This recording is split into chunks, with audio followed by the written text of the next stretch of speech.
What is up? Welcome back to another edition of the 10-7 MMA. I'm your boy DS, and I'm here today not with Dino Bam Bam, sadly. This is kind of our thing, right? But I'm here today with your full fight card betting breakdown for UFC 308 Topuria versus Holloway, which is, of course, this weekend. It's an absolutely massive card. The co-main and the main, and really top to bottom, it's a sick card. But I'm going to go through each fight, and I'm just going to kind of give you an idea of what I'm seeing from a betting perspective, right? What if I am going to place any bets on it, or if I'm thinking of placing some bets on it. And even if I'm not necessarily betting it, I'll give you kind of my thoughts on if I were to bet it, where I would go with my money, or maybe I simply outright would not bet it, right? Because you don't have to be a complete degenerate every single time, every single fight. But it's your life, right? So anyway, and of course, before we get into all that, just real quick, I got to say it. Please like and subscribe. Obviously, you see the buttons there. Hit the subscribe button. Hit the little bell so you're notified and all that bullshit. Find us on Instagram at the 107 MMA. As Dino Bam Bam always tells you guys, we've got pictures with fighters, and we talk shit to people all the time. We love arguing with you guys. We had a couple reels blow up for a few 100,000 views this past week. But, go check it out. But let's dive right into it. So we've got, I believe, 13 fights, if I'm not mistaken, on the docket. And we're going to start with Ibo Aslan versus Rafael Kerkera. All right, so this is an interesting fight because we don't know.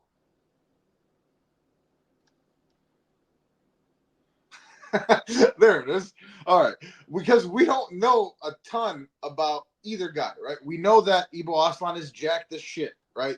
He's got big power, but he doesn't necessarily have maybe the best technique. He doesn't have the best cardio, right? Rafael Kerkera, he's been cleaning people out on the Brazilian circuit, but again, kind of fighting can't. So, look, somebody's probably getting knocked out here, but I could see it going past the round and a half, right? And then both these guys are just exhausted and kind of swinging at each other and laying on top of each other. So I'm just not going to bet this one, guys. I just don't feel comfortable. Fuck it. Moving on. Next fight, we've got Rinat Fakhretdinov. He is taking on Carlos Leal. Carlos Leal stepping in on short notice. Carlos Leal also absolutely juiced to the gills. No question about it. He's pretty good. He looks pretty good, right? But to me, this is really just a matter of Rinat Fakhretdinov's wrestling is just going to be too much, too overpowering for somebody who is has had a few days to prepare for somebody like Rinat Fakhretdinov, who's hard enough to prepare for as it is, right? Even with a full camp. So to me, this is one of the better value picks on the card. I love the money line here, minus 225. I'm absolutely taking that. Nothing else really stands out. Fakhretdinov could get the finish. I could see Carlos Leal, trying to make it a dogfight, taking it to decision. But the money line there feels nice and safe. And this is one of the best value picks on the card, in my opinion. Moving on. Next fight, we've got Ismail Naurdiev, and he is taking on Bruno Silva. I'm not going to bet it. I'm just simply not going to bet it. Ismail Naurdiev was in the UFC. I think he was like 2-3, so nothing special.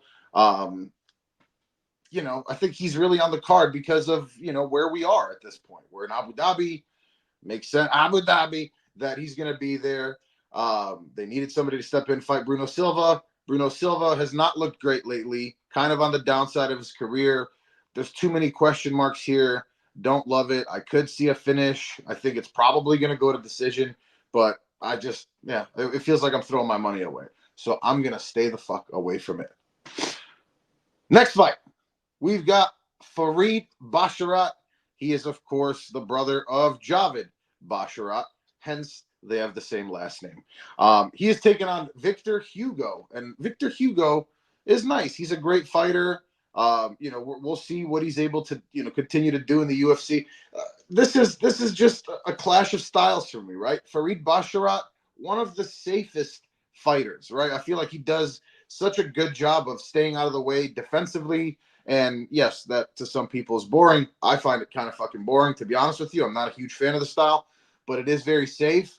I think he's going to win, and I think he's going to win by decision. So because he's not really a finisher, I'm actually pretty comfortable taking that. So I will take Basharat by decision. The odds go from minus 750 on the money line, which is pretty crazy, honestly, to minus 160, which is much more digestible, much more doable for sure.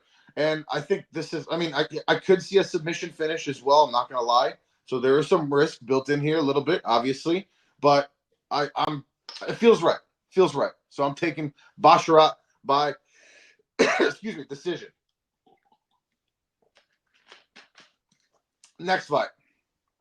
We've got Kennedy and Chekwu. He is taking on Chris Barnett. This is a wild fight. Check out the full fight card breakdown if you haven't yet. If you want, damn, look at that. Jumping right in. Follow us again. Follow, subscribe, fucking smash it. Do all that shit, please. Yeah, this is a wild fight, right? Chris Barnett's been out for like 2 years. He is wild. He has the hip mobility of, I don't know, a fucking salsa dancer, whatever the hell you want to call it. He's unbelievable. He's also 5'8", and Kennedy has no chin. You add all those things together, you get nothing. I'm staying the fuck away from it. Next fight.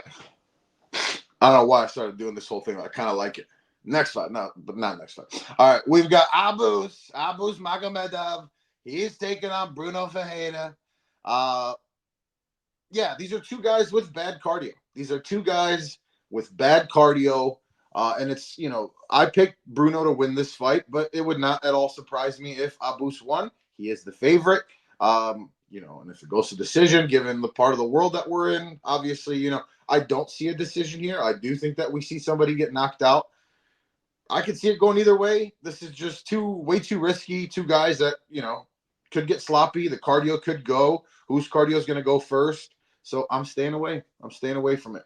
Let me just make sure I didn't miss anything here.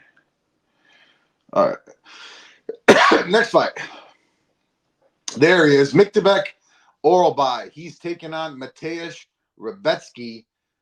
This is a fucking great fight. Dino said it on the full fight card breakdown.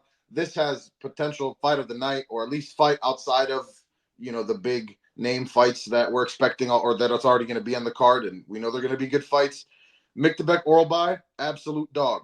Mateusz Rebecki looked unbelievable up until his last fight, where he absolutely got pummeled. Absolutely got fucking pummeled. To me, the difference here, and why I still think there is value on Myktybek, Orolbai, even at minus 325, is because of the wrestling, right? I did not love what I saw in the takedown defense of Mateusz Rebecki last time, and it makes me uncomfortable. And I just think that Orolbai is going to be able to take him down, hold him there, do some damage. I mean, he can pretty much recycle that same game plan, and he's the better wrestler than his previous opponent was. So I am taking Myktybek, Orolbai. Yeah, you could take him. I mean, I could see a decision. Rebecki, I think we do have to give him some grace, right? I don't think he's just going to lay down moving forward, and that's just his whole thing. The guy's been tough as shit his whole UFC career thus far and is an absolute pit bull. So, more than likely, I think it will be a decision. I think it'll be somewhat close. But, yeah, ultimately, I just trust Orolbai here more. I'm taking the money line. Moving on. Next fight. All right. We've got Geoff Neal. He is taking on RDA himself. However, it is a 40-year-old RDA. And Geoff Neal, there's a reason he's hands of steel Neal, right? He is an absolute dog. He's got a lot of power. He's on a 2-fight losing streak, but it's to Ian Gary, who, whether you like him or not, is a pretty damn good fighter, and to who the hell did he just lose to? 1 second. It was somebody even better than Ian Gary, but I'm blizzanking on it. Give me a hot ass second, because it's gonna bother me. And of course, these are all out of order. Geoff Neal lost to, and Dino's muted, but I'm sure he's yelling at me to. Oh, sorry, he lost to Shavkat 2 fights ago. So yeah, 2 of the best fighters in the game. So not taking too much away, in my opinion. Geoff Neal fighting a 40-year-old RDA, as tough as RDA is, and as much as he's been one of the GOATs of the sport and one of the most consistent guys, he's 40 years old and he's fighting somebody super dangerous. minus 298. I kind of really like those odds. I mean, could it be a little bit closer? Sure. I don't think it's going to be like a complete dog walk, but I do think that RDA is going to take some damage in this fight. I'm taking Geoff Neal on the money line. Next fight. All right, we've got Shara Magomedov. He is taking on Armen Petrosyan. Now, I do think, and I said this in the fight card breakdown, I think that we're getting to a point soon, where we will see Shara Magomedov tested or exposed or whatever you want to call it. He got tested in his last fight, let's be real. But he's taking on Armen Petrosyan, who is also a very good kickboxer, just like Shara Magomedov. I think it'll be a close fight. It will be a close fight. But again, the region of the world that we're in, right? Because I don't really see a finish in this one. Shara Magomedov, I'm going to be honest with you. I haven't seen a ton of power. I'm not scared by his power. Armen Petrosyan has been tough as hell. And he's makes it a tough fight for everybody. He's a tough out. But, hasn't been like the epitome of a finisher either. I really do see this going to decision. And I think it will be close. And maybe Armen looks like he could have won it. But I just think that Shara Magomedov ultimately is going to get it. Because it's so close between them, I'm going to go with the over 2.5 rounds here. Now, it's minus 345. So Vegas obviously feels pretty much the same as I do here. I don't know that I would bet it outright on its own, right? But I think as a parlay piece, it works well. So I'm going to go with it. Over 2.5 rounds. I just don't see a finish in this fight.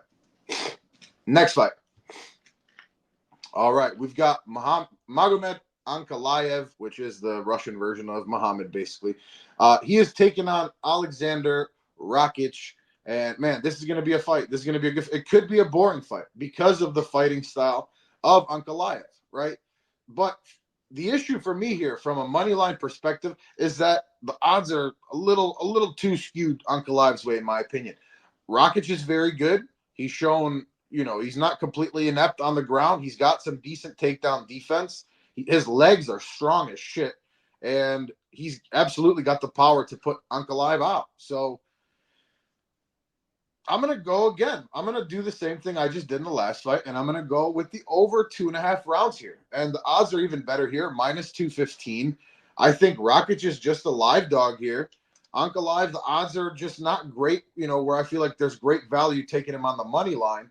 But minus 215, over 2.5 rounds. Remember, Magomed Ankalaev does like to hold people against the cage a lot. I could see a lot of, knees to the thigh, knees to the body, things like that. And just kind of outpointing. I think ultimately Ankalaev will win for what it's worth, but I think it's going to be close. And, we could see a Rakic knockout. You never know. So for me, the best bet in this one is over 2.5 rounds, and that's what I'm taking. Next fight. I like that this dude's waiting for me to say it now. I do appreciate that. All right. So we've got Lerone Murphy. He is taking on Dan Ige. Dan Ige, of course, legend for stepping into a 1 day's notice fight with Diego Lopez last time out and gave Diego Lopez pretty much everything that he can handle.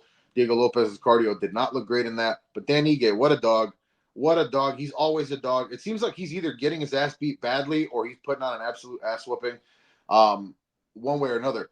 But he's taking on Lerone Murphy. And to me, Lerone Murphy is a very frustrating fighter because if you watch the breakdown, I just wish he was more active. I wish he would leave the UK and, that part of the world more, right? Because he's 33 years old. He's absolutely in the prime of his career right now. He's added some, new wrinkles into his game with the wrestling a little bit too, which has actually looked pretty good. He doesn't look like somebody that just picked it up. So to me, Dan Ige is tough. He really is. I've bought into Lerone Murphy, if you will. I'm on the Lerone Murphy hype train at this point, as frustrating as he is. So I am going to take him. I'm going to take Lerone Murphy on the money line at minus 270. And I feel pretty confident about it. I think that's actually pretty good value. I think the odds are where they should be, but I feel comfortable taking it. So, and now we're getting into, obviously, the two biggest fights on the entire card. And, not just because they're the co-main and main, but they're just wild-ass fights. You've got Bobby Knuckles, Robert Whittaker, taking on Khamzat Chimaev. Khamzat making his return finally after like another year and a half or 2 years, whatever it was, out. A lot of question marks in this fight, right? A lot of question marks. We've got Khamzat's health, and now he's turning face all of a sudden, and brother, I got sick. I trained for 6 hours and all this stuff, and then he's got the glasses. He's got the glasses on, and he grew his hair out. So I don't know if he's trying to fucking psych Bobby Knuckles out or what. But so he's throwing a whole new curveball into this shit for me too. How is his health? How is his cardio? Right, Robert Whittaker's bigger than Usman.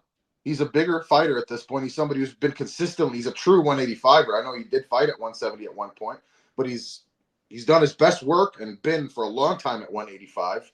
So now he's fighting a guy that can do a lot of the same things and is better on the feet than Usman, right? And he's been in plenty of 5-round fights.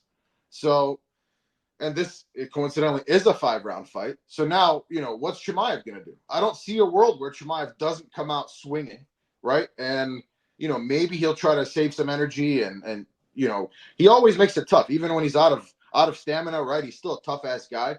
So it's just, to me, all I'm trying to say is there's too many things going on.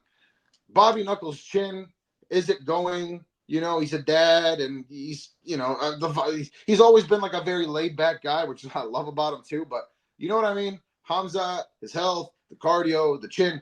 Fuck it, I can't bet it. Part of it too is I really love Bobby Knuckles, and this is just such a big fight for the future of the 185-pound and for multiple divisions, really. So this is when I'm just going to sit there and be biting my fucking nails, and I'm not betting. I'm just not going to bet it. I don't need any more stress. Maybe that's just a me thing. I don't need any more stress because this is going to be one where I'll be fucking nervous as shit sitting there sweating. All right. And that's pretty much exactly how I feel about the main event, which is, of course, Ilia Topuria, the featherweight champ in his first title defense. He is fighting none other than Max Holloway. And not just Max Holloway, but it's the most juiced up in terms of hype, in terms of of all the cool things that Max Holloway has done, that was by far the biggest moment. And I'll talk about the knockout of Justin Gaethje. To do that, and Ilia was there too, looking shook. Yeah, and then now the build-up, we're seeing Max be kind of mean. Is Max turning heel? We got Khamzat turning face, Max turning heel. Bobby Knuckles was looking kind of mean, you know what I mean? He was talking a little bit of shit. Is he now a heel? It's a lot of things going on. I think the most likely outcome of this fight, of the main event, is a decision. I do. So if I was going to bet anything, I would bet the line's at 4.5. Of course, makes sense. The odds for 4.5 are plus 110. Under 4.5 is minus 140. So pretty close there. I would still go over. I don't think we see a finish. I do think that Topuria is going to win, unfortunately. If anybody does get a finish, I do think I could see it going any way, man. I could see it going any goddamn way because look at what Max did last time, right? Nobody thought heavy-handed ass Justin Gaethje, who literally, if you remember what he was doing to Fiziev, every time he landed a punch, it left a physical mark on his head. So, but he couldn't do that to Max. So another one where, again, I'm going to be stressing the fuck out, pretty much copy-paste as the last fight, the co-main. I don't need any more stress here, especially now with the result of the co-main in my mind. I'm just going to be extra shook. So fuck all that. Too many things going on. If I was going to bet something, though, it would be the over 4.5 rounds. Do with that info what you will. All right. So that's right. Dino Bam did pick Max by KO versus Gaethje. He absolutely did. He really did. Deadass. All right. So I gave you the best bets, in my opinion. Obviously, went through every fight, kind of gave you my thoughts on it. Hope you enjoyed it. I really hope you enjoyed it, And if you have, hit that subscribe button. Remember? Told you about that. And follow us on Instagram at the107MMA. We have a lot of cool things on there. Dino Bam Bam, mostly Dino Bam Bam with the fighters because I'd be slapped just roaming around. But anyway, so like I said, these were the best bets, right? And I don't know why we stopped doing this series. It's fun for me to do, and we get good traction and responses on it. Let me know what you guys think about it. Leave a comment, leave a like. Thanks for supporting. But so yeah, these are the best bets. But just for shits and giggles, if you decided to parlay all 7 picks, and I'll go through them just again real quick, just to summarize it for you guys. We had Rinat Fakhretdinov on the money line, minus 225. We had Farid Basharat to win by decision, minus 160. We had Myktybek Orolbai on the money line, minus 325. We had Geoff Neal on the money line, minus 298. I then took the over 2.5 rounds for Magomedov versus Petrosyan. I also took the over 2.5 rounds on Ankalaev Rakic. And I am taking Lerone Murphy on the money line. I feel pretty good. Again, this is me trying to keep it safe for you guys. You can get as crazy as you want.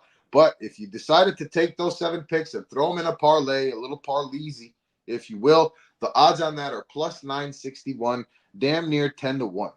Damn near 10 to 1. And I feel pretty good. I would say overall, like an 88% confidence level on this one. Anyway, I'm going to stop yapping. That's all I got for you guys today.